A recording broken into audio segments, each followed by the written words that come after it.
SN09. Bienvenidos al Seminario Reina Valera. Yo soy Gilberto Aves, rector del Seminario Abierto, y esta es la lección número 9 de la materia Sinopsis del Nuevo Testamento, cuyo tema es el mensaje de Segunda de Corintios. Pedimos la bendición de Dios sobre el estudio de su palabra. Empecemos. El mensaje de Segunda de Corintios. By Ray C. Stedman. Al leer la segunda epístola de Pablo a la iglesia de Corinto nos damos cuenta de que es la más personal y emocional de sus epístolas. En ella se trasluce el sentimiento de las glorias de la gracia de Dios. El haber podido visitar Corinto en mi último viaje fue una conmovedora experiencia para mí. Queda muy poco en pie de la ciudad original porque fue destruida por los romanos poco después de que Pablo la visitase y ha estado en ruinas desde entonces, pero quedan aún algunas columnas del templo, así como el mercado y otros lugares públicos de la ciudad, que se pueden discernir claramente, y la calzada que existe actualmente de la sala del tribunal del procónsul romano está bien conservada. No me resultó difícil imaginarme al apóstol Pablo descendiendo de Atenas a la ciudad que en aquel entonces era un centro de placer, una gran ciudad comercial y además una ciudad de gran belleza en la que había muchos templos. Tenía fama de ser el centro de la adoración lasciva, de adoración a la diosa del amor. Había unas 10.000 prostitutas relacionadas con el templo de Afrodita y la ciudad vivía fielmente o degradándose, por así decirlo, a su reputación como lugar de placer sensual, representando a una sociedad saturada por el sexo. Esto es algo que podemos ver en las epístolas que le escribe Pablo a las iglesias de esta ciudad. Resulta fácil imaginarnos al apóstol llegando por el camino polvoriento, como un desconocido y sin que nadie le anunciase, con el aspecto de un sencillo fabricante de tiendas de campaña. Habiendo encontrado a dos personas que se dedicaban al mismo oficio, vivió y trabajó con ellas mientras predicaba el Evangelio por las calles de la ciudad, en el mercado y en las sinagogas, y de ese modo, Dios le utilizó para poner el fundamento de la iglesia en Corinto.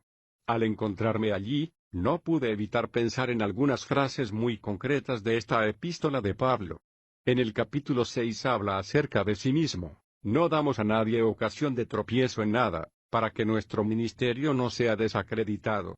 Más bien, en todo nos presentamos como ministros de Dios, en mucha perseverancia, en tribulaciones, en necesidades, en angustias, en azotes, en cárceles, en tumultos, en duras labores, en desvelos, en ayunos, en pureza, en conocimiento, en tolerancia, en bondad, en el Espíritu Santo, en amor no fingido, en palabras de verdad, en poder de Dios, por medio de armas de justicia a derecha y a izquierda, por honra y deshonra, por mala fama y buena fama, como engañadores, pero siendo hombres de verdad, como no conocidos, pero bien conocidos, como muriendo, pero he aquí vivimos, como castigados, pero no muertos, como entristecidos, pero siempre gozosos, como pobres, pero enriqueciendo a muchos, como no teniendo nada, pero poseyéndolo todo. Pero al hallarme en medio de las ruinas de la ciudad era fácil entender estas palabras. El apóstol había sido considerado como la escoria de la tierra por la clase intelectual de Corinto, que amaba la filosofía y la sabiduría de las palabras de los hombres. Despreciaban a este viajero, a ese campesino de Judea, que iba de paso. Pablo no gozaba de ninguna reputación ni evidencia de riqueza, poder de engrandecimiento o influencia. Pero a pesar de ello, antes de marcharse consiguió conmover a la ciudad y establecer una iglesia que sobrevivió a la vida de esa ciudad. El evangelio que predicó Pablo es actualmente un poder vivo en la tierra, aunque hace ya muchísimo tiempo que aquella ciudad desapareció, quedando en ruinas. No es posible entender esta segunda epístola de Pablo a la iglesia de Corinto sin tener algunos conocimientos acerca de sus antecedentes. Una vez que Pablo hubo establecido la iglesia allí y que hubo trabajado con gran esfuerzo en la ciudad durante casi 2 años, se marchó y fue a la ciudad de Éfeso, en el continente de Asia, y desde allí escribió su primera epístola a los Corintios, cuyo propósito era el de resolver algunas de las divisiones que se habían producido en la iglesia de Corinto, así como ciertas irregularidades y escándalos, además de las inmoralidades que se estaban introduciendo en la iglesia procedentes de la ciudad que les rodeaba. Esta epístola ha sido conservada para nosotros y es posible que estén ustedes familiarizados con sus importantes temas: el llamamiento a los cristianos a que regresen a un entendimiento de lo que puede significar la comunión con Jesucristo, la exposición de nuevo los grandes valores espirituales que hacen de la fe cristiana algo vivo y vital. Eso es lo que necesitaba la iglesia en Corinto, pero después de que Pablo hubiese escrito esa primera epístola, el partido judío, que le había causado tantos problemas en la ciudad, evidentemente continuó fortaleciéndose. A la cabeza de dicho partido se encontraba un maestro, contrario a las enseñanzas de Pablo, que posiblemente hubiese venido de Jerusalén y organizado la oposición a la enseñanza del apóstol. Pablo se veía importunado por un grupo de judaizantes que le acosaban y le seguían donde quiera que establecía iglesias, enseñando a las gentes que era preciso que observasen la ley de Moisés, diciéndoles que los grandes temas de la gracia de Dios no eran el evangelio cristiano exacto y auténtico y que era preciso que se circuncidasen y que cumpliesen otros requisitos de la ley, considerándose a sí mismos como los verdaderos seguidores de la ley y llamándose a sí mismos el partido de Cristo, algo a lo que Pablo hace referencia en su primera epístola. Después de que Pablo hubiese escrito la primera epístola, es evidente que este partido se apoderó de la iglesia de Corinto, por lo que Pablo visitó de nuevo la ciudad durante un corto tiempo y aparentemente se vio rechazado por los dirigentes de la iglesia. Aquella misma iglesia que él había plantado se había visto impregnada de falso cristianismo, de modo que cuando el apóstol fue a ellos, le rechazaron y no le permitieron enseñar en la iglesia. Eso es algo que queda claro al leer entre líneas en la segunda epístola, así que Pablo regresó a Éfeso. Desde allí les escribió una epístola breve, dura y mordaz, reprendiéndoles y censurándoles por sus actitudes, pero esa epístola se ha perdido y no ha llegado hasta nosotros. Está muy claro que Pablo la escribió, pero no se ha conservado, posiblemente debido a que Pablo, escribiendo dejándose dominar por la pasión, tal vez dijese cosas que fuesen más allá de lo que el Espíritu Santo desease que se mencionase en esa epístola, no siendo totalmente inspirada como el resto de lo que escribió Pablo, por lo que se ha perdido. O quizás tratase de una manera total temas locales y careciese de una aplicación universal, algo que requiere toda escritura inspirada. Esa epístola fue enviada por medio de Tito. Mientras Tito llevó la epístola a la iglesia de Corinto, Pablo permaneció en Éfeso esperando ansiosa y ávidamente para enterarse de cuál había sido el resultado, y esa es la nota con la que empieza la segunda epístola. Pablo le dice que ha estado preocupado por ellos y ha tenido además que pasar por grandes sufrimientos mientras ha estado en Éfeso esperando a que le llegase noticias de ellos. En el capítulo 1, versículo 8 dice: «Porque no queremos que ignoréis, hermanos, en cuanto a la tribulación que nos sobrevino en Asia, pues fuimos abrumados sobremanera, más allá de nuestras fuerzas, hasta perder aún la esperanza de vivir». Luego nos dice lo preocupado y ansioso que se ha sentido por ellos en el capítulo 2, versículo 4, «Porque os escribí con mucha tribulación y angustia de corazón, y con muchas lágrimas, no para entristeceros, sino para que sepáis cuán grande es el amor que tengo por vosotros». De modo que estuvo en Asia, esperando que le llegasen noticias de lo que había sucedido, pero mientras esperaba, surgieron problemas en Éfeso, según nos cuenta el capítulo 19 del libro de los Hechos. Posiblemente recordarán ustedes que los plateros causaron un gran alboroto en la ciudad y Pablo se vio amenazado con verse arrastrado y llevado ante los jueces romanos de la ciudad. Pablo logró escapar a esta situación y decidió irse a Macedonia para encontrarse con Tito, que vendría pasando por Macedonia de regreso de Corinto. Pablo no podía seguir esperando para recibir noticias debido a la gran ansiedad que sentía por los corintios. Además tenía la intención de levantar algunos fondos allí para ayudar a los cristianos en Jerusalén, que estaban pasando por grandes dificultades debido al hambre que había allí. Sintiendo estas dos preocupaciones en su corazón, fue a Filipos en Macedonia.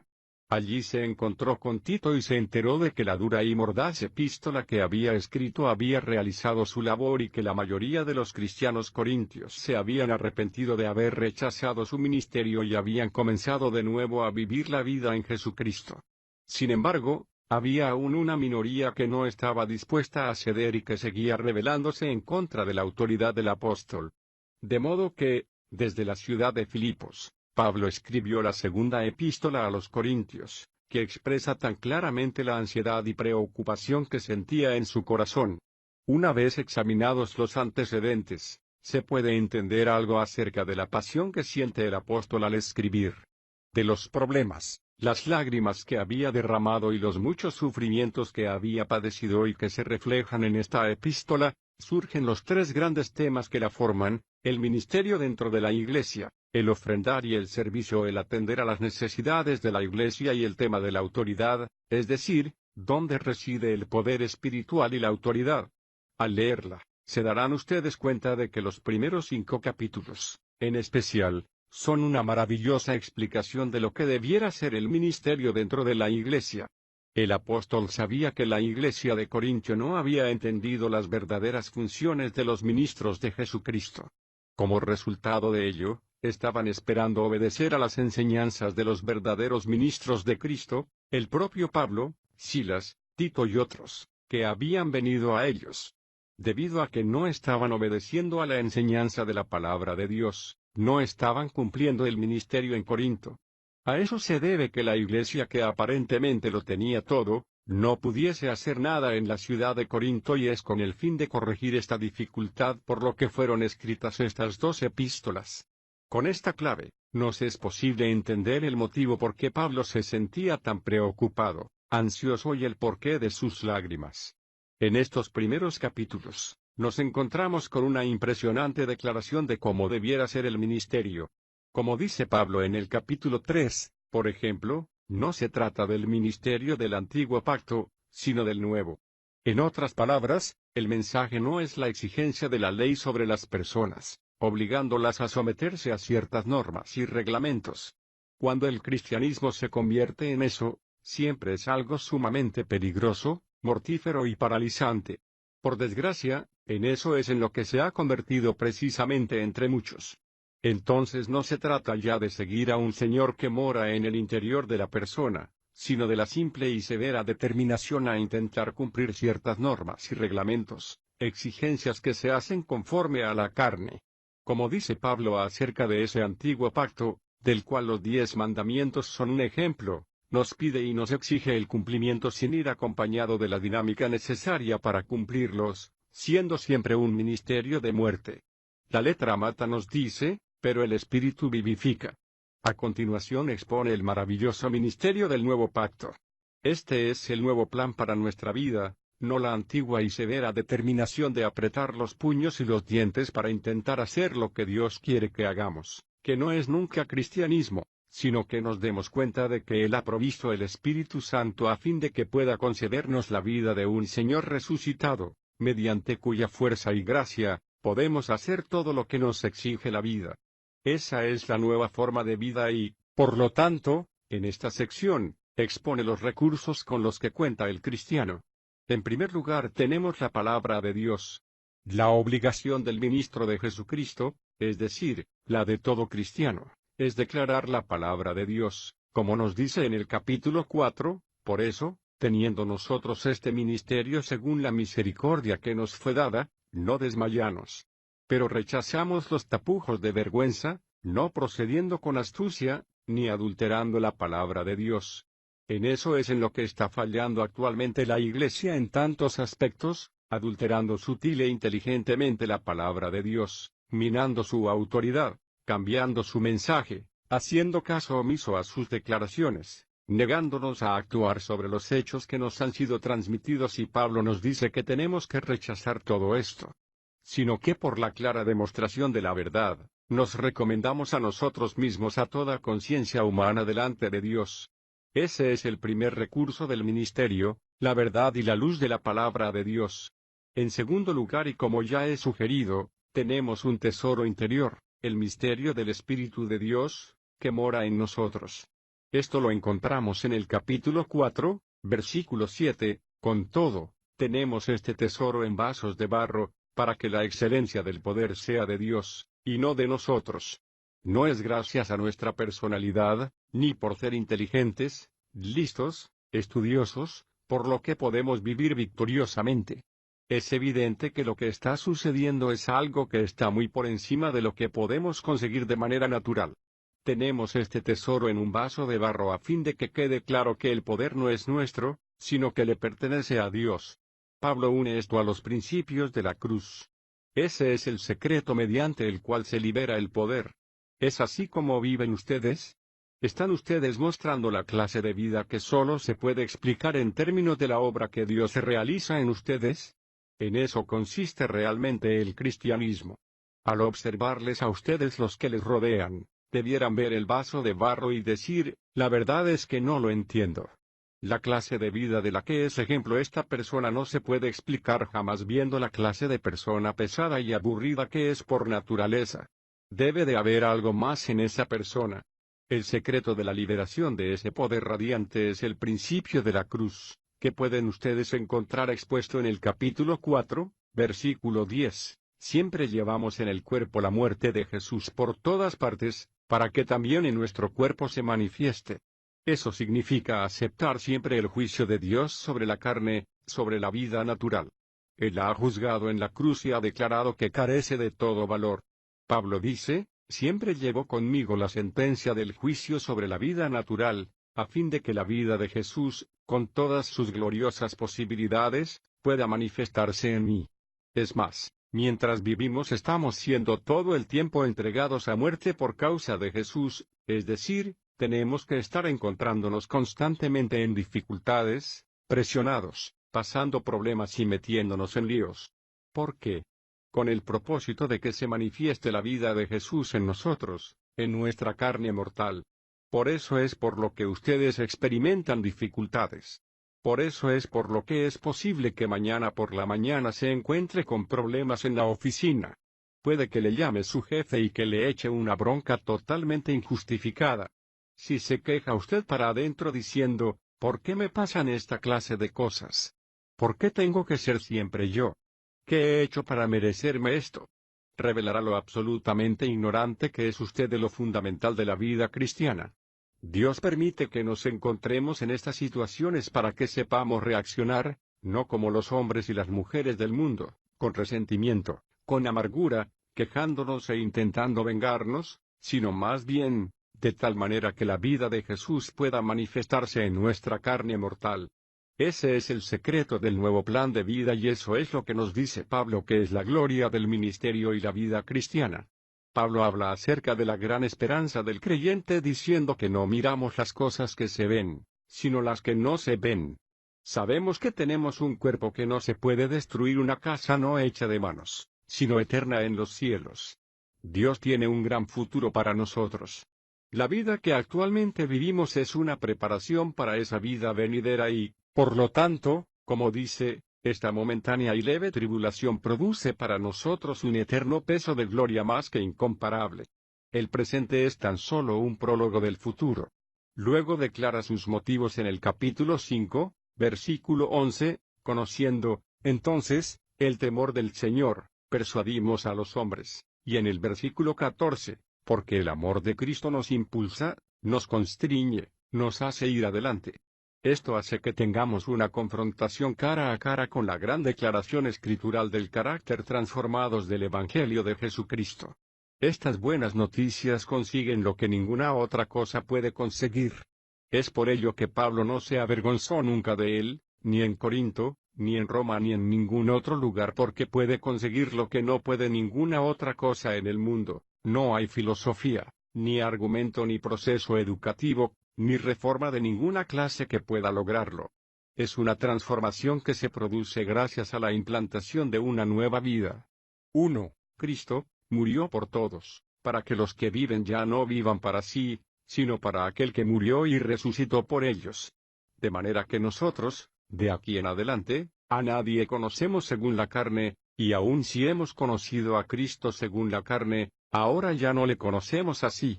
De modo que si alguno está en Cristo, nueva criatura es, las cosas viejas pasaron, he aquí todas son hechas nuevas.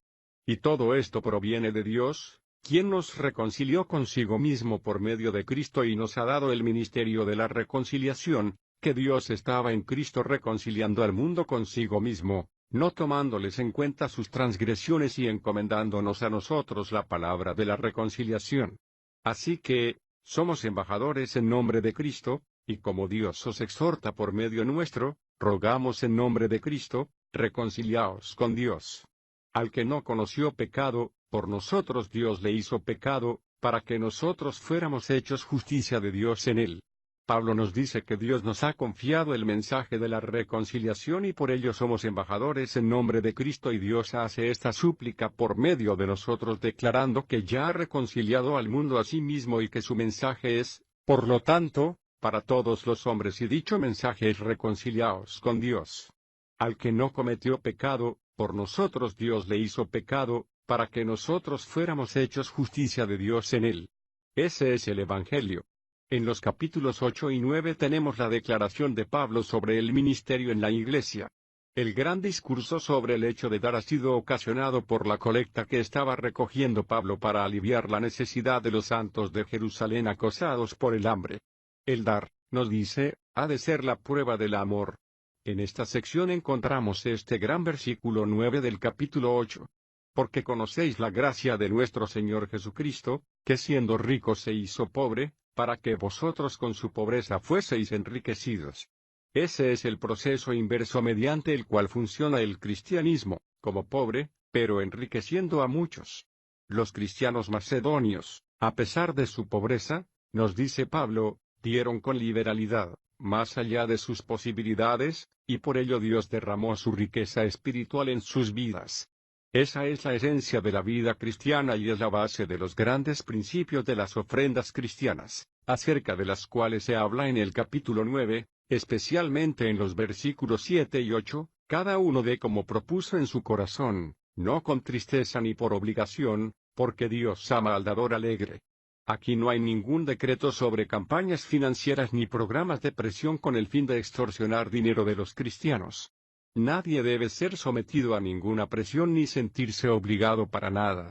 Hemos de dar conforme cada uno de nosotros haya puesto en su propia mente, no con tristeza ni por obligación, porque Dios ama al dador alegre. Juntamente con esto encontramos esta maravillosa promesa, y poderoso es Dios para hacer que abunde en vosotros toda gracia, a fin de que, teniendo siempre en todas las cosas todo lo necesario, abundéis para toda buena obra. ¿Se ha atrevido usted a ponerlo a prueba? Esa palabra es tan cierta en el siglo XX como lo fue en el primer siglo cuando Pablo escribió, el que siembra escasamente, dice Pablo, cosechará escasamente, y el que siembra con generosidad también con generosidad cosechará. Ahora en los capítulos 10, 11 y 12 nos encontramos con un cambio total de enfoque. Aquí Pablo se dirige a una minoría rebelde de cristianos en Corinto, que seguían rechazando la autenticidad de su ministerio entre ellos. No era que, según dice el propio Pablo, rechazasen la palabra que él les transmitía, sino que estaban siendo desobedientes a la verdad de Dios. De esta situación surge una gran disertación, sobre la base o el terreno de la autoridad en la vida cristiana. Estos falsos maestros pedían que las gentes les siguiesen debido a ciertas cosas acerca de las cuales presumían ante ellos, lo fieles que eran, lo generosos que eran en servirles, las muchas tribulaciones que soportaban y las dificultades por causa de Cristo, exaltándose a sí mismos ante aquellas gentes y alardeando de su linaje, de sus antecedentes y de sus conocimientos. El apóstol va directamente al grano diciendo, en efecto, habéis sido engañados. No es en esto en lo que se basa la autoridad, no es en eso en lo que se basa el gobierno. Dice, si insistís en dejaros impresionar por esta clase de cosas, también yo podría enorgullecerme ante vosotros, pero si lo hiciese sería un insensato. No haría otra cosa que comportarme como estos hombres insensatos, a los que con tanta facilidad seguís, pero debido a que os habéis dejado impresionar de tal manera por esta clase de situación, está bien, me jactaré un poco y os contaré lo que Dios ha hecho por medio de mí. Y a continuación tenemos este extraordinario pasaje del capítulo 11, ¿son hebreos? Yo también. ¿Son israelitas? Yo también. ¿Son descendientes de Abraham? Yo también. ¿Son ministros de Cristo? Hablo como delirando yo más. Cualquiera que hable de este modo es un insensato, pero es lo que os gusta y lo que os impresiona. Está bien en trabajos arduos más, en cárceles más, en azotes, sin medida, en peligros de muerte muchas veces. Y a continuación ofrece una impresionante lista de las muchas tribulaciones por las que tuvo que pasar. 5 veces he recibido de los judíos 40 azotes menos uno. 39 azotes en 5 ocasiones durante su ministerio. 3 veces he sido flagelado con varas, 1 vez he sido apedreado. Queda constancia de ello en el libro de los Hechos. 3 veces he padecido naufragio, 1 noche y 1 día he estado en lo profundo del mar.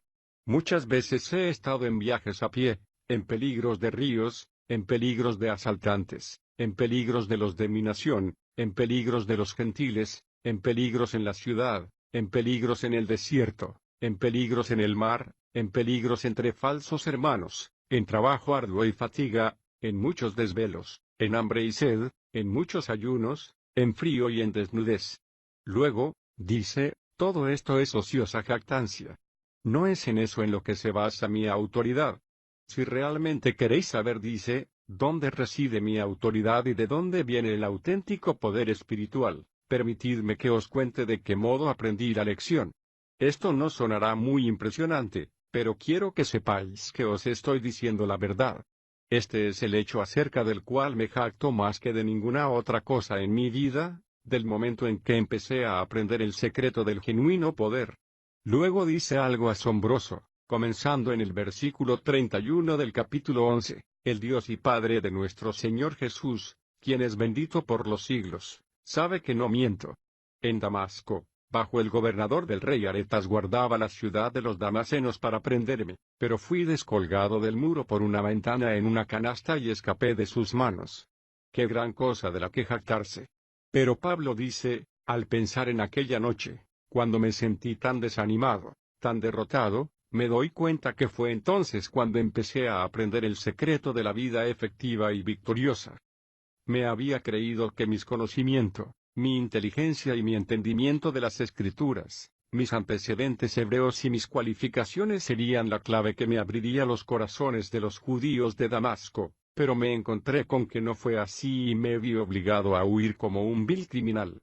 Fue precisamente entonces cuando el Señor Jesús comenzó a enseñarme la maravillosa lección de que soy hecho fuerte cuando me encuentro en debilidad, que cuando más débil soy, es cuando soy más fuerte.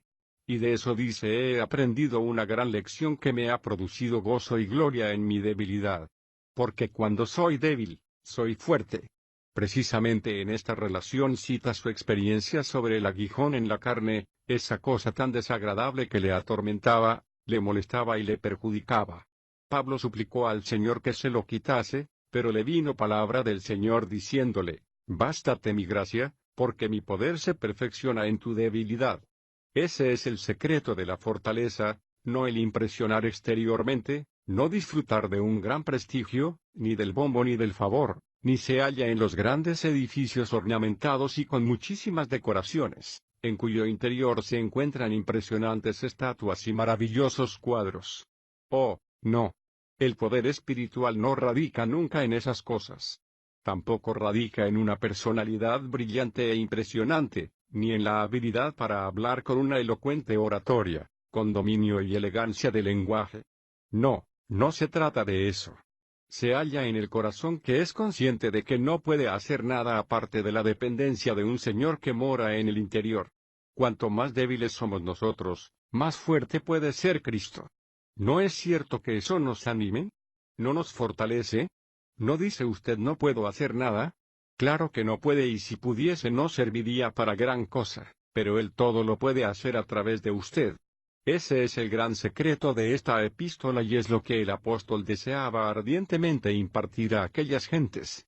Era lo que necesitaba desesperadamente Corinto, de la misma manera que lo necesita actualmente con desesperación Palo Alto, hombres y mujeres que aún siguen creyendo en este gran, impresionante y urgente principio mediante el cual se manifiesta el poder de Dios en la vida humana. La fortaleza surge de la debilidad.